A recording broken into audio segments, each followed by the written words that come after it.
नमस्कार, मैं हूं वैष्णवी। सियासी पिच पर आपका स्वागत है। चलिए जानते हैं बिहार और देश से जुड़ी राजनीति की बड़ी खबरों को। सबसे पहले एक नजर सुर्खियों पर। मालदीव ने फिर दिखाए भारत विरोधी तेवर, भारतीय तिरंगे का किया अपमान। आबकारी नीति मामले में आप पार्टी के एक और नेता को ईडी ने भेजा समन। चिराग पासवान को नहीं चाहिए चाचा पारस की मदद। शरद पवार ने पीएम मोदी पर जमकर साधा निशाना। आज औरंगाबाद में जनसभा संबोधित करेंगे गृह मंत्री अमित शाह। अब खबरें विस्तार से। नवादा में राजद को लगा एक और झटका। राजद पार्टी के 2 विधायकों ने राष्ट्रीय अध्यक्ष लालू प्रसाद के खिलाफ लोकसभा चुनाव में बिगुल फूंक दिया है। नवादा के राजद विधायक विभा देवी और प्रकाश वीर दोनों विधायकों ने राजद के प्रत्याशी श्रवण कुशवाहा के खिलाफ राजद से बागी होकर चुनाव लड़ रहे निर्दलीय प्रत्याशी विनोद यादव के समर्थन में उतर गए हैं। मालदीव ने फिर दिखाए भारत विरोधी तेवर, भारतीय तिरंगे का किया अपमान। मालदीव ने एक बार फिर भारत के खिलाफ जहर उगला है। पहले पीएम मोदी और भारत के खिलाफ विवादित टिप्पणी करने वाली निलंबित नेता मरियम सियोना ने अब तिरंगे का अपमान किया है। मरियम ने भारतीय झंडे के खिलाफ एक विवादित पोस्ट किया है। दरअसल सोमवार को मरियम सियोना ने विपक्षी दल मालदीवियन डेमोक्रेटिक पार्टी को निशाना बनाते हुए एक पोस्ट साझा किया था। उस पोस्ट में एमडीपी के लोगों की जगह भारतीय तिरंगे में लगे अशोक चक्र को लगाया गया था। हालांकि मालदीव के इस नेता ने अब पोस्ट को डिलीट कर दिया है। 4000 सांसदों के बयान के कारण ट्रोल हो रहे सीएम नीतीश। बिहार के मुख्यमंत्री नीतीश कुमार को सोशल मीडिया पर रविवार को एक भविष्यवाणी करने के लिए ट्रोल किया गया। उन्होंने नवादा में पीएम मोदी की रैली में भूलवश कह दिया कि एनडीए 4000 से अधिक सीटें जीतेगा, जो लोकसभा की स्वीकृत संख्या से कई गुना अधिक है। यह बयान अब सोशल मीडिया पर खूब वायरल हो रहा है। वहीं आरजेडी की प्रवक्ता सारिका पासवान समेत कई विपक्ष के नेताओं ने सीएम नीतीश कुमार का यह वीडियो साझा करते हुए चुटकी ली। आबकारी नीति मामले में आप पार्टी के एक और नेता को ईडी ने भेजा समन। दिल्ली आबकारी नीति मामले में आम आदमी पार्टी के नेताओं की परेशानी थमने का नाम नहीं ले रही है। सोमवार को प्रवर्तन निदेशालय ने आम आदमी पार्टी के विधायक दुर्गेश पाठक को समन भेजकर उन्हें पेश होने के लिए कहा, जिसके बाद सोमवार 8 अप्रैल को उनसे कई घंटों तक पूछताछ की गई। मालूम हो कि गोवा विधानसभा चुनाव में दुर्गेश पाठक आम आदमी पार्टी के इंचार्ज रहे हैं। राम मंदिर पर सियासत तेज, मीसा भारती ने दिया पीएम मोदी को जवाब। नवादा में पीएम मोदी के दिए बयान पर अब लालू यादव की बेटी और पाटलिपुत्र से आरजेडी प्रत्याशी मीसा भारती ने जवाब दिया है। उन्होंने कहा कि मैं भी हिंदू हूं, सनातनी हूं। अयोध्या में बना राम मंदिर मोदी जी या बीजेपी की नहीं है। दर्शन करने जाऊंगी तो क्या कोई रोक देगा। दरअसल रविवार को पीएम मोदी ने कहा था कि कांग्रेस और आरजेडी ने पहले राम मंदिर निर्माण का विरोध किया और जब मंदिर बन गया तो रामलला की प्राण प्रतिष्ठा में जाने से इनकार कर दिया। रामनवमी आने वाली है, ऐसा पाप करने वालों को भूलिएगा नहीं। वरुण गांधी के टिकट काटने पर मेनका गांधी ने दी प्रतिक्रिया। वरुण गांधी का टिकट कटने पर भाजपा नेता मेनका गांधी ने एक बार फिर अपनी प्रतिक्रिया दी है। मेनका गांधी का कहना है कि ये पार्टी का फैसला है। वरुण बहुत अच्छे सांसद थे, आगे भी जिंदगी में वो जो भी बनेंगे देश के लिए अच्छा ही करेंगे। वहीं वरुण गांधी द्वारा अलग से चुनाव लड़ने के सवाल पर उन्होंने कहा, नहीं, हम इस तरह के लोग नहीं हैं। चिराग पासवान को नहीं चाहिए चाचा पारस की मदद। रालोजपा अध्यक्ष चिराग पासवान ने चाचा पशुपति पारस का ऑफर ठुकरा दिया है। चाचा पशुपति पारस के बैकफुट पर आने के बावजूद चिराग पासवान के दिल में उनके लिए कोई जगह नहीं है। चिराग साफ शब्दों में कहते हैं कि नो थैंक्स, मुझे किसी की मदद नहीं चाहिए। जब मेरे बुरे दिन थे तो उन्होंने मुझसे रिश्ता तोड़ लिया, मुझे घर परिवार से निकाल कर बाहर फेंक दिया था। लिहाजा अब मैं इन चीज़ों से काफ़ी आगे निकल चुका हूँ। मेरा अब एक ही लक्ष्य है कि मोदी जी को 40 में 40 सीट जिता कर दूँ और बिहार फर्स्ट, बिहारी फर्स्ट का अपना सपना पूरा करूँ। बीजेपी अध्यक्ष जेपी नड्डा ने कांग्रेस की घोषणा पत्र पर उठाए सवाल। भारतीय जनता पार्टी के अध्यक्ष जेपी नड्डा ने कांग्रेस के घोषणा पत्र पर हमला बोला है। उन्होंने कहा कि कांग्रेस ने समाज को बांटने का प्रयास किया है, जिसे देश कभी माफ नहीं करेगा।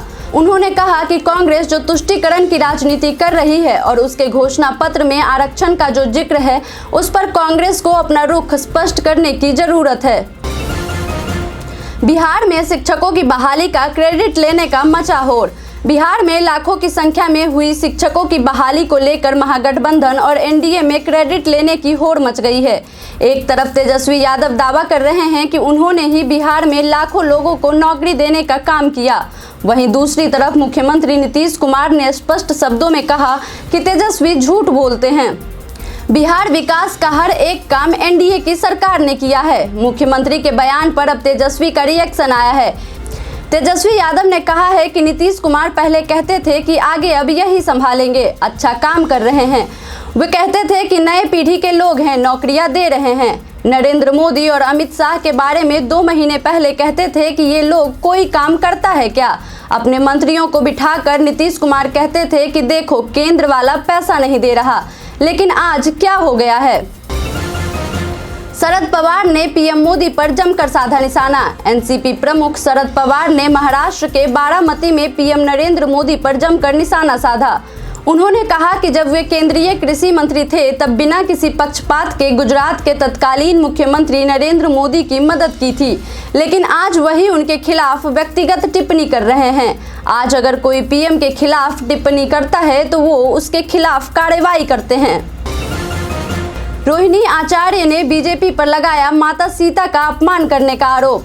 आरजेडी सुप्रीमो लालू प्रसाद यादव की बेटी और तेजस्वी यादव की बहन रोहिणी सारण के रण में जमकर पसीना बहा रही हैं। इसी बीच रोहिणी आचार्य ने बीजेपी पर बड़ा हमला किया है। उन्होंने भाजपा के नेताओं पर सीता माता को अपमानित करने का आरोप लगाते हुए कहा कि चुनाव में महिलाएं उन्हें जवाब देंगी। बदायूं से बढ़ सकती है सपा उम्मीदवार की मुश्किलें। लोकसभा चुनाव के नजदीक आते ही जोड़ तोड़ की राजनीति तेजी से रंग ले रही है। बिसौली में सपा के पूर्व विधायक योगेंद्र गर्ग के बेटे आशीष गर्ग और सपा विधायक आशुतोष गर्ग की पत्नी वो बहन ने भाजपा का दामन थाम लिया है। बदायूं से सपा ने शिवपाल यादव को प्रत्याशी बनाया है। ऐसे में शिवपाल की मुश्किलें बढ़ सकती हैं। गोमांस खाने के अफवाहों पर कंगना ने जारी किए बयान, खुद को बताया प्राउड हिंदू। अभिनेत्री और मंडी से भाजपा की लोकसभा उम्मीदवार कंगना रनौत ने सोशल मीडिया पर उनके खिलाफ चल रही अफवाहों पर प्रतिक्रिया दी है। अभिनेत्री ने एक्स पर पोस्ट डालकर खुद को प्राउड हिंदू बताया और कहा कि वे गोमांस या किसी अन्य प्रकार के लाल मांस का सेवन नहीं करती हैं और यह शर्मनाक है कि उनके बारे में निराधार अफवाहें फैलाई जा रही हैं। सीएम नीतीश के कहने पर कटिहार से निर्दलीय प्रत्याशी ने नामांकन लिया वापस। कटिहार लोकसभा क्षेत्र से निर्दलीय प्रत्याशी हिमराज सिंह ने अपना नामांकन वापस ले लिया है। नामांकन वापस लेते हुए उन्होंने जदयू प्रत्याशी दुलाल चंद्र गोस्वामी का समर्थन देने का ऐलान भी कर दिया है। इस मौके पर उन्होंने कहा, मुख्यमंत्री नीतीश कुमार जी का फोन आया, उनका रिक्वेस्ट था कि हम जदयू प्रत्याशी के चुनाव प्रचार में मदद करें। केजरीवाल को मुख्यमंत्री पद से हटाने की याचिका पर दिल्ली हाईकोर्ट ने लगाई फटकार। आम आदमी पार्टी के पूर्व विधायक संदीप कुमार के अरविंद केजरीवाल को मुख्यमंत्री पद से हटाने वाली याचिका पर सुनवाई करते हुए दिल्ली हाईकोर्ट ने नाराजगी व्यक्त की है। न्यायमूर्ति सुब्रमण्यम प्रसाद की पीठ ने कहा कि मामले में 2 याचिका पहले ही कार्यवाहक मुख्य न्यायाधीश की पीठ द्वारा खारिज की जा चुकी है। ऐसे में अब इस याचिका का क्या औचित्य है और कोर्ट इसमें क्या कर सकता है। इसके अलावा अदालत ने कहा कि याचिकाकर्ता पर भारी जुर्माना लगाया जाना चाहिए। इसके साथ ही अदालत ने याचिका को 10 अप्रैल को मुख्य पीठ के समक्ष सूचीबद्ध करने को कहा। मुकेश सहनी ने इस बार लोकसभा चुनाव नहीं लड़ने का किया ऐलान। राष्ट्रीय जनता दल से गठबंधन करने वाली वीआईपी पार्टी के राष्ट्रीय अध्यक्ष मुकेश सहनी ने इस बार का लोकसभा चुनाव नहीं लड़ने की घोषणा की है। सोमवार को पटना में पत्रकारों से बातचीत करते हुए मुकेश सहनी ने कहा कि इस बार ना तो मैं खुद लोकसभा चुनाव लड़ूंगा और न ही मेरे परिवार का कोई सदस्य लोकसभा चुनाव लड़ेगा। मुकेश सहनी ने चुनाव नहीं लड़ने के कारणों पर जोर देते हुए कहा कि वह सभी 40 लोकसभा सीटों पर चुनाव प्रचार करना चाहते हैं और ऐसे में वह चुनाव लड़कर व्यस्त होने की बजाय कार्यकर्ताओं और महागठबंधन के लिए चुनाव प्रचार करने की स्ट्रैटेजी बना चुके हैं। एकनाथ खड़से के बीजेपी में वापसी पर छिड़ गया महाभारत। एनसीपी नेता एकनाथ खड़से ने भी महाविकास अघाड़ी को झटका देने का ऐलान कर दिया है। खड़से ने कहा है कि वो जल्द बीजेपी में शामिल होंगे। तो वहीं लोकसभा चुनाव के बीच खड़से की वापसी पर बीजेपी नेता गिरीश महाजन ने तंज कसा है। तो साथ ही एकनाथ खड़से की बेटी रोहिणी खड़से ने भी साफ किया है कि वो शरद गुट की एनसीपी का हिस्सा बनी रहेंगी। बक्सर से बीजेपी के वर्तमान सांसद अश्विनी कुमार चौबे का इस बार चुनाव में टिकट कट गया है और इस सीट से इस बार बीजेपी ने मिथिलेश तिवारी को अपना उम्मीदवार बनाया है। ऐसे में अब अश्विनी कुमार चौबे ने मिथिलेश तिवारी का बिना नाम लिए जोरदार विरोध किया है। उन्होंने कहा है कि नाराज तो वह होंगे जो बाहर से आए हैं, हम तो बक्सर के हैं और बक्सर के ही रहेंगे। दरअसल मिथिलेश तिवारी मूलतः गोपालगंज के रहने वाले हैं, जबकि अश्विनी बक्सर से जुड़े हुए हैं। हालांकि उन्होंने पार्टी से नाराजगी से इनकार किया है। बंद कर दिया भ्रष्टाचार करने का लाइसेंस, पीएम मोदी ने कांग्रेस को लिया आड़े हाथों। पीएम मोदी लगातार देश के अलग अलग राज्यों में चुनावी जनसभा को संबोधित कर रहे हैं। ऐसे में अब एक चुनावी जनसभा को संबोधित करते हुए पीएम मोदी ने कहा कि आजादी के बाद कांग्रेस को लगता था कि उन्हें भ्रष्टाचार करने का लाइसेंस मिला हुआ है। मैंने कांग्रेस की लाइसेंस ही बंद कर दी, इसलिए वो मोदी को गाली देते हैं। मोदी ने जब घोटालेबाजों का रास्ता रोका, जब बिचौलियों की कमाई बंद की, तब से इनका पारा 7वें आसमान पर पहुंच गया है। ये मोदी पर भड़के हुए हैं। जनता कर रही पटना साहिब से बीजेपी उम्मीदवार बदलने की डिमांड। पूर्व केंद्रीय मंत्री व पटना साहिब सांसद रविशंकर प्रसाद, जिन्हें बीजेपी ने फिर से पटना साहिब का उम्मीदवार बनाया है, उनके खिलाफ बैठकों का दौर जारी है। लोग बीजेपी से पटना साहिब के उम्मीदवार को बदलने की मांग कर रहे हैं। खुद बीजेपी के कार्यकर्ता भी उनके खिलाफ हल्ला बोल रहे हैं। तो साथ ही वहां की जनता में भी उनके प्रति रोष देखने को मिल रहा है। बीजेपी कार्यकर्ताओं का आरोप है कि पिछले चुनाव में लाखों रुपए खर्च किए, लेकिन उन्होंने आज तक उसे वापस नहीं किया है। तो वहीं यहां की जनता का कहना है कि रविशंकर प्रसाद कभी भी मुलाकात का समय नहीं देते हैं और व्यस्त होने का बहाना देकर टाल देते हैं। ऐसा किए जाने से लोग काफी आहत हैं और इसी वजह से उम्मीदवार बदलने की मांग कर रहे हैं। आज औरंगाबाद में जनसभा संबोधित करेंगे गृह मंत्री अमित शाह। गृह मंत्री अमित शाह आज 9 अप्रैल को औरंगाबाद में चुनावी जनसभा को संबोधित करेंगे। पहले वे पटना आएंगे, फिर यहां से चुनावी सभा के लिए वे औरंगाबाद निकलेंगे। प्रदेश भाजपा अध्यक्ष सम्राट चौधरी के अनुसार गृह मंत्री अमित शाह औरंगाबाद में चुनावी जनसभा को संबोधित करने के बाद फिर पटना लौटेंगे, जहां वे बिहार भाजपा के शीर्ष नेताओं के साथ चुनावी रणनीति पर महत्वपूर्ण बैठक करेंगे। अब बढ़ते हैं आज के सवाल की ओर। आज का सवाल है कि एकनाथ खड़से के बीजेपी में वापसी पर आपका क्या कहना है? आप अपना जवाब हमें हमारे कमेंट सेक्शन में लिखकर जरूर बताएं। आज के लिए इतना ही, धन्यवाद।